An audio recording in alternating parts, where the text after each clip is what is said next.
Hello madlang people, ako po si MJ. Welcome to my channel, MJ the Dreamer. Please subscribe, like, share, leave a comment po. Thank you so much po. God bless. Hi po, MJ po ulit. Ako ay magluluto ng sweet and sour na whole fish. So yung sauce niya is gagawin ko.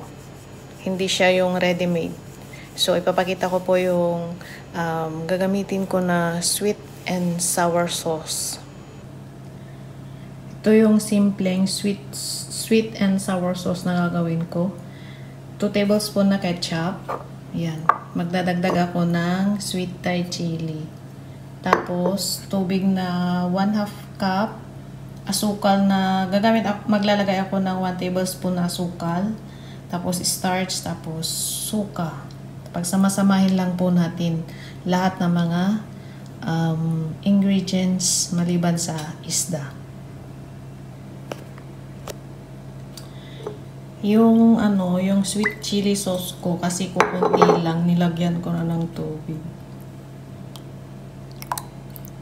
Yan.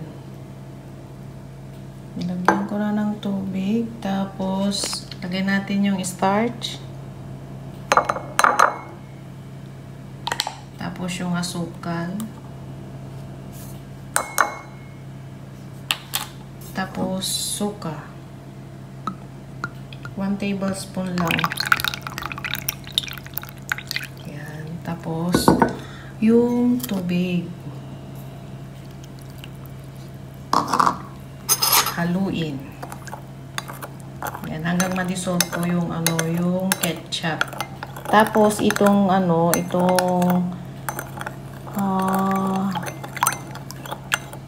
lutuin natin to mamaya.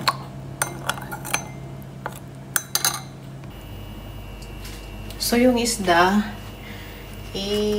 natin dito sa sa flour. Yung isda minarinate ko po ng asin at saka paminta, loob at labas. Para maging crispy, lagyan nyo siya ng flour. Kung gusto nyo mas crispy, anuhan nyo siya ng egg white. Tapos ilublob nyo siya sa harina.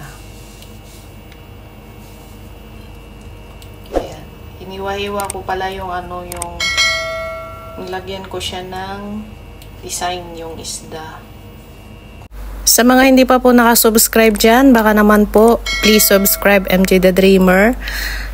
Paki-share, paki-like, mag-iwan po kayo ng comment kung saan po kayo nanonood. Thank you. Mainit na yung mantika, so ilagay na natin yung isda, pampagin. Para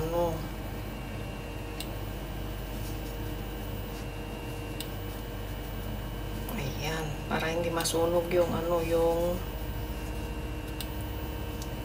harina. Dahan-dahan na ilagay yung isda sa mantika kasi mainit. Baka matatalsikan kayo ng mantika. Masakit. Pag nagpiprito ng isda, wag masyadong malakas yung apoy para pantay yung pagkaluto. Yung labas luto na, yung loob hindi pa. So, gagawin na natin yung sweet and sour sauce. Ilagay yung sauce sa kawali pero wala pang apoy ha. Haluin natin. Switch on na yung yung stove hanggang sa lumapot.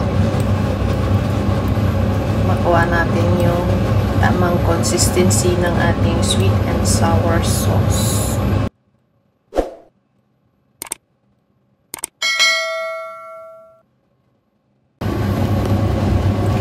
Ready na yung ating sauce. Sarap niya.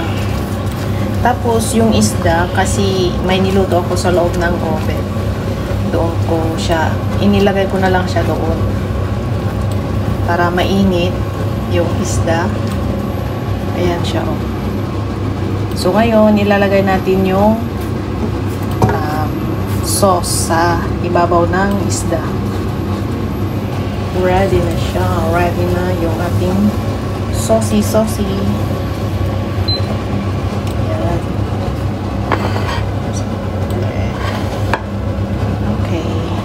Dahan-dahan sa paglagay ng sauce, mainit. Dali lang.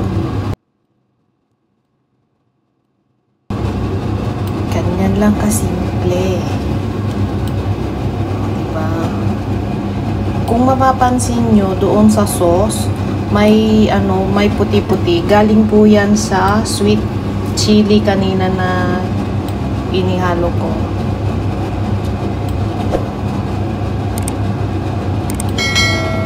Naku, sarap papakin ng isda na to ah.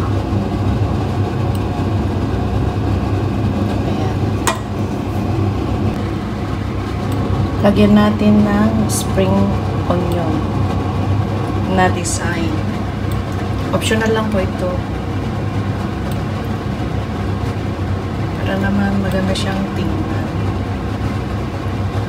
Ay!